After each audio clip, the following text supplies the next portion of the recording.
Welcome to goal setting. Okay, now it's kind of fun because if anyone's ever been frustrated about setting a goal and not making it, have you? Mm-hmm. Okay, good. I'm the only one. Thanks. Yeah.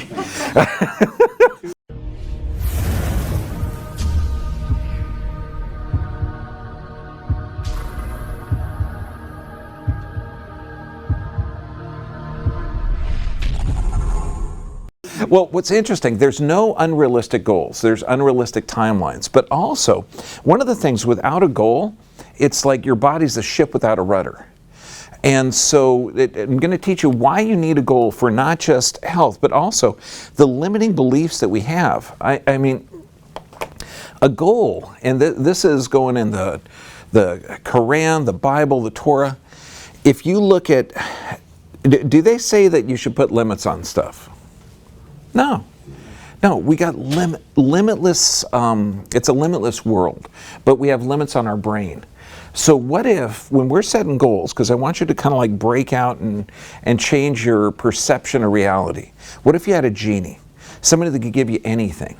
Because right now, I mean, you might think, well, you know, I can't do this, but look at health, wealth, I mean, success, love, travel, boat, home, cars, I mean, anything. If you had a genie here and limitless number of wishes, and you could do it, this is what a goal is.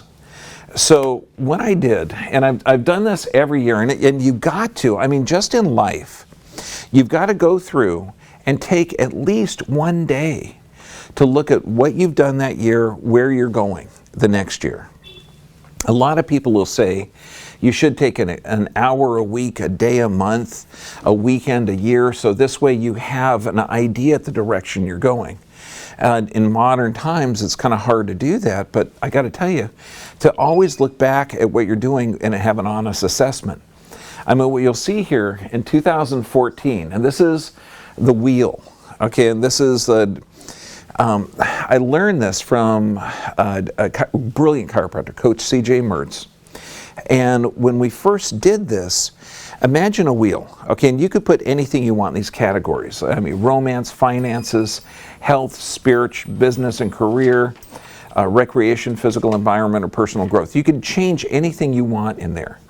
Now, if you're very, very good at this, and you've got a similar chart in your notes there, if you've mastered romance, like you got the greatest relationship ever, you're going to put your mark way out at a 10. If you've mastered family and friends, like you really feel that you have a great connection with your family, your friends, your siblings, okay, you're going to put it way out, okay? Personal growth. Let's say you study and read, and you're always learning something about how to make your mind better, your physical better, your nutrition better, okay, all of that. So you can see that if you were mastery of all of this, your wheel would be round. Okay, now I put in 2014, where's my romance level? Really low. Okay, I was done. I was going to be a friggin' monk. I'm tired of this crap, okay? Has anyone ever had a relationship that, you know the two worst things? You know what's worse than being alone? Wishing you were. Okay, I was there in 2014. Okay, now I got a really cool sweetheart. Okay, so when you look at this, gauge yourself honestly, okay, and look back every year, because when you look at this, the goal is first you got to accurately assess where you are, okay, and then you have to realize that you can change where you are, because a lot of times, if you're stuck in one of these, where you're not achieving what you want, it may have to do with how your mind is. I mean, I've got a picture of two gals, both similar ages, okay? One looks like she is super confident, she's got the world by the tail. The other doesn't look very confident, she looks a little on the scared side. Now, have you ever heard of anyone that's young, beautiful, wealthy, healthy, dynamic, and then they commit suicide? Have you heard of that? Mm-hmm. Yeah. And that's because that they have mastered the emotion of depression and anxiety. They've mastered a certain mental and emotional state. And what's wild is emotions are chemicals secreted by the brain at how your brain perceives the environment. So, and this is different because setting goals is going to, if you do it correctly, it's going to actually change that wiring of the brain. It's going to change the chemicals that your brain is associated with. Now, this is hugely important because when we're talking joy, love, happiness, those are emotions, yes? They're also chemicals that your brain secretes, that your body responds to on an emotional basis. Okay, if you're talking depression and anxiety, okay, those are chemicals secreted by your brain, how it perceives the environment. Does that make sense? Okay, so I got to tell you, I couldn't find a more beautiful picture. Look at the, honest to God, look at the joy in this woman. I mean, couldn't you imagine all her kids? They gave her those laugh lines. I mean, you could tell, and with her, thoughts and feelings. So these thoughts could be joyous, and I got a list of them on your sheet, a list next to her. Delightful, warm, serene, blissful, gladness. These are all emotions that honest to God, I look at her, I feel warm. Okay, don't you? Okay, now this is why we do goals, so that we can change this. But you got to understand that thoughts and feelings are based on your perception. If an airplane crashes, okay, you could say, oh my God, that's horrible. Or you could say, thank God I'm not on it. Okay? Or do you know what I mean? So it's not based on what's actually happening, it's based on your perception of it. And then those neurons fire based on your perception, and that gives you an emotional state, which is the chemicals. Now also, I couldn't find a more beautiful ugly person. Wait, I should say, I couldn't find a more beautiful happy person than here, or a beautiful ugly person here. Do you know what I mean? And you can see somebody like this that has just mastered their emotion. They may be young, beautiful, healthy, but terrified, edgy, fidgety, worried, believe. Do you know what I mean? This is her reality. And that's why goals, the goals that you're going to be setting, okay, are intimately connected to your health. Because if you can change that emotional state, you're going to change the chemicals your brain, that your body responds to on a cellular basis. This means digestion, this means cell production, this means immune system, this is everything. So now, this is one of the exercises, and we call it the I am exercise.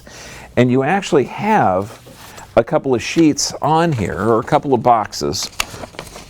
And what we typically say on our handouts is, if you've had a chronic illness, chronic disease, chronic financial hardships, chronic poor relationships, chronic ill health, I mean any chronic perceived negative, okay, you're going to see words in the bottom box very familiar.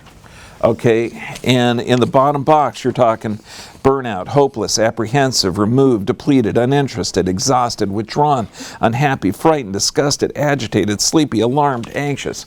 Okay, if those are part of anyone's self-talk, you have mastered those emotional states. We don't need to master those anymore. Okay, now the top box is a little bit different. Okay, where you're going to actually rewire the brain. And this requires an exercise, just like you would practice tennis, just like you would practice anything. And you're going to see how this ties into the goals. Because first we need to change our emotional state. And what you do is, it's called neurolinguistic programming, where you use I am, deep breathing, body posture, volume, and intonation. I am is in, Moses talking to the burning bush. Have you heard of that one? Okay. In all three of the great books, Moses always asked the burning bush, what do I tell my people? I am that I am. Yes, that was Charlton Heston. Okay, I think it was Cecil B. DeMille was the voice of the burning bush. Okay, so doing that I am exercise, body posture. Why is the body posture important? Because you're inducing a curve in the neck taking pressure off the brainstem. Okay, this is producing dopamine. Breathing, because your body actually, your brain burns 20% of the body's oxygen. Okay, intonation, it imprints itself in this, and that's how you rewire the neurons. So you say, I am before each one of these. I am enthusiastic, I am exuberant, I am proud, I am happy, I am wealthy. Okay, and you do this 10 minutes a day. Okay, if this list doesn't resonate with you, like me, I'm not going to say I am secure. Jesus, that's not one of the things I'm looking for. I am secure. It's not something that I need to identify. Like you know, I am absorbed. No, I am radiant. I'm really not a radiant kind of guy. You know what I mean? But if you're going for that, okay, utilize that. Make your own list so that you can achieve whatever. And this is where the goals are going to start to come in too. Now, changing your state. The reason the body posture is so important when you're doing this neurolinguistic programming is because if your body is forward, does this look like someone's happy or sad? Sad. And does this look like someone's happy or sad? Yeah, because I mean it's only like 1 millimeter of difference, but when you look at the body posture, what's actually happening is the lungs are expanded, you're getting the curve in the neck, there's a physiologic representation of how to alter your brain function. Okay, does that make sense so far? Okay, so in this, your body posture, breathing, volume, intonation, and to change your emotional state is essential to come up with goals. So using those aspects so far, in creating a goal, what would you do if you knew you couldn't fail? I know, you'd ask her to marry you. Good job. It worked. She said yes. What would you do if you knew you couldn't fail? I mean, would you start that business? Would you go out? Would you go with your son when he said, Dad, let's go skydiving? Thanks, Michael. Okay. Would you write that book? Okay, you know, what if you had no fears at anything? Okay, and so they always say life begins when your comfort zone ends. But how do you break through this? Because we all have limits. Well, let's look at the Bible, Torah, Quran. Okay, what do they say? To open a door, what do they say you got to do? Knock. Knock. And the door opens. How do you get something? Ask. I know, we forget this stuff. And I mean, this is, it seems too simple. You know, we had a little kid in here. She's, I think, 2.5 months old. Beaming, no vaccines, just gorgeous. And the dad is done. He's like totally smitten. Okay, you know this little girl's got him wrapped around his finger. And when you look at this joy and everything else, I told her, because she can kind of understand English even though she's 2 months old, I said, well, just make sure that demanding women get what they want. So teach her how to be demanding. You know, you can get whatever you want in life, but all you got to do is ask. Problem is we put too many limits on ourselves. So we have personal limits, social limits, physical limits, and none of those things matter. So here's the exercise that you got to do, and you've got a list in your notes. You're going to sit down with a piece of paper and you're going to write down 100 things to do, be, or become. Now, this is not as easy as it sounds. In fact, it's very, very difficult, okay, for most. My oldest son could write down about 1,000 things, okay, in like 20 minutes. He's like ridiculous. My youngest son could probably do it in a couple of hours. But this, it expands your mind. Because if you write down like 10, 15 things, okay, you know, I want to go do, be, or become. Ski down the Swiss Alps, okay? Hike the Matterhorn. Go to Mount Fuji, okay, and climb that. Hike Mount Kilimanjaro, swim with the sharks in South Africa. You know, you're going to start coming up with fanciful things, okay? Skateboard the Great Wall of China. You know, you're at 78, you have no clue at what to do. Okay, but you got to do it. You don't do 50 of them, you don't do 70 of them, you have to do 100 of them. And the reason is there's a universal intelligence that we're all connected to. And to tap into that, this is one of those exercises that gets your mind to understand that we're part of this limitless creation, that we're part of this energy. That's the whole thing with goals. It's changing your mindset from limits, okay, to where, okay, I want enough money to make my bills. Okay, good, that's all the hell you're going to get. You know, you're not going to get wealth and abundance. Okay, if you say I want enough wealth and abundance to make a difference in this planet, what does it take to get that? Oh, you got to ask. Okay, do you know what I mean? But we don't have that. We have so many limits on our brain that this is how we get the limits off. 100 things to do, be, or become, as fanciful as they could possibly be. Jesus, I want to learn how to cook in Tuscany. I want to go to Florence. I want to go to Rome. Okay. You know, I want to go to Nice and Marseille. I want to have a crescent roll, you know, on the Champs-Élysées with a nice cup of French coffee. Huh? Doesn't that sound good? Okay. Then you go through and you put a 1, a 5, a 10 next to each one. That means you could do it in 1 year, you could do it in 5 years, you could do it in 10 years. Like if I put down swimming with the sharks in South Africa, I honest to God couldn't do it this year. Okay, in 2017 because I'm booked up. Okay, could I do it in 5 years? Yeah, I could do it in 5 years. I just have to schedule it out. Do you know what I mean? If you have destroyed joints, it'll take me probably 4 or 5 years to regenerate the joints so you could run a marathon. Right now, you might not be able to do it. 5 year would be a good goal. Okay, do you know what I mean?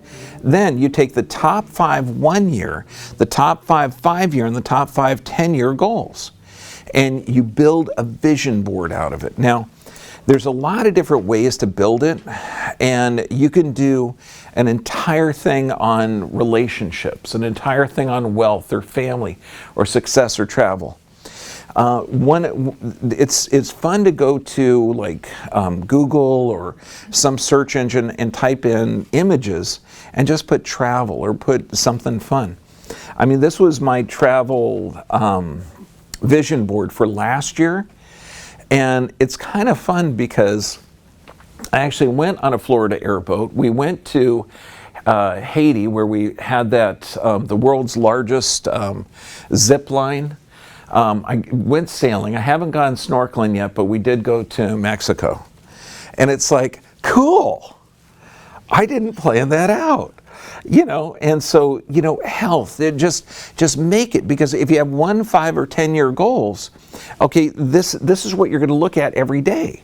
Because if you start looking at this every day, does that change your emotional state? Does that give you a different idea on life? Yeah, plus you couple this with the neurolinguistic programming, oh my God, you're going to have something that actually drives you. Instead of I am healthy and dynamic, I'm a successful cook, okay? I'm a brilliant chef, okay? I'm a brilliant writer. You can start to expand it, things that you might not have made goals before because it was so frigging impossible. Now here's the cool thing with visions. Okay, it has to be something that you're inspired with. And do not think of the how, think of the why. Because does anyone in here want a big old huge sailboat? I'll tell you right now, no you don't. Okay? It's expensive, it gets dirty, there's a lot of work, there's it smells musty inside, you got to take care of it like you would a child. But do you want what the boat can do? Do you want the freedom to just go sailing, to have the ability to just go to Catalina? Does anyone in here want $1 million? No, you don't. What would you do with it? Sleep on it? It'd be uncomfortable as all hell. Okay, do you want the freedom that $1 million could do? Do you want what you could buy with it? So see, it's not the thing, it's the why behind the thing. And this is where the goals really come alive. When you're talking about ask, but you know, and it's given, knock and the door opens, this is where the brain's got to really get it. Then you start looking at other goals. You need the carrot and stick. If your goal is to walk a half hour a day, what would your life be like if you walked a half hour a day for 30 days? What if you did it for 60 days? What if you did it for 6 months? What kind of shape would you be in? And also too, what would your life be like if you didn't walk a half hour a day? If you didn't exercise, if you didn't change your nutrition, if you didn't study, if you didn't go and get the extra classes. Do you know what I mean? So we got the carrot and stick thing. Imagine your life, what it was like. Okay, what it could be like. And I was just talking to one of my patients who's really cool. I'm trying to steer him into the chiropractic field. And I think he's 28 now, and it's going to take like about 7-8 years for him to get it. And I said, okay, well, buddy, you're going to be 35 someday. How'd you like to be 35 and a chiropractor? Thought, wow, cool. Never really looked at it that way. You're going to be there no matter what. And then every day you look at this, you build the vision board, and you you not just visualize it, you talk about it. It's part of your affirmations. It's part of your I am exercises.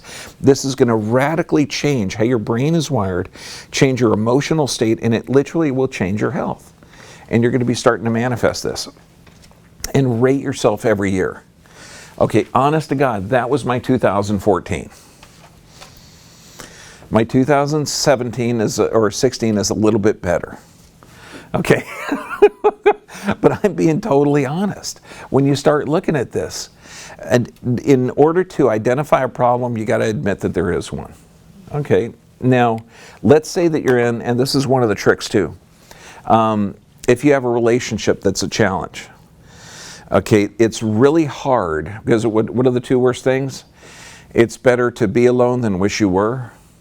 Okay, if you have a challenge with a relationship, do the 90-day challenge. For 90 days, treat your spouse or your sweetheart like they're the greatest in the world, whether it's reciprocal or not. You know, get them flowers or cook them dinner, because each person has different methods that they communicate with, okay? Visual, they have to see it. Kinesthetic, they got to be touched by it. Auditory, they've got to hear it. And a lot of spouses have different communication patterns. This is why they have problems. Okay, I mean, my mom said, yeah, marriage is the most beautiful, wonderful thing anyone can do 5 or 6 times in a life. Okay, my mom was cool. But you know, when you look at this, okay, the reason that people have trouble, it's mainly misunderstandings or miscommunication. So 90 days, you do everything you possibly can to make that relationship work. And I mean, do it out of joy, out of love. And what's neat is, at the end of 90 days, you're going to either have the greatest, most rock solid, fun, amazing relationship, or you're going to be leaving so happy to have absolutely no regrets. Isn't that cool? And a couple of great books. Nonviolent Communication by Dr. Marshall Rosenberg. I love that one. It's a method of listening. It's one of the reasons my kids are still alive. And because when you look at it, you know, we're all trying to make life a little bit more wonderful, and this is the premise of the book.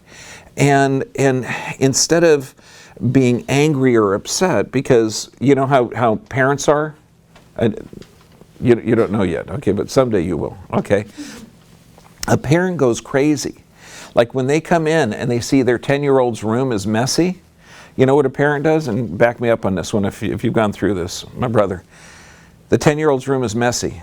That means they're disorganized. That means they're going to have a disorganized life. That means they won't be successful in school. If they're not successful in school, they're going to be pushing the shopping cart doing meth in Santa Ana.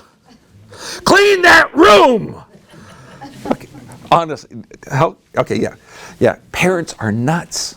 Okay, this is a book that teaches you to calm down, shut the f*** up, okay, and just be normal. Connect with the kid on whatever level they are. Do you know what a messy 10-year-old room is? Nothing. It's a messy 10-year-old room. They're totally content with it being messy. It doesn't mean that parents should be freaked out over it, okay? Do you know what I mean? So nonviolent communication is essential. So when we talk about goals, we talk about all of this, because this is the same slide that we put up for every health. I mean, to reverse cancer, to correct Lyme disease, to eliminate candida, you got to get your nervous system working right. You got to get regular exercise, proper nutrition, sufficient rest, and prayer and meditation. And the goals should include this. Should include every aspect of this. Who doesn't need to do their exercises to have a healthy nervous system a little bit more? Or to maintain and to prioritize exercising? To get your diet a little bit more correct, okay? A little bit more planet-centered. Not plant-centered, planet-centered. Something that's better for generations of the people that live here. Sufficient rest and prayer and meditation. Doesn't that make sense?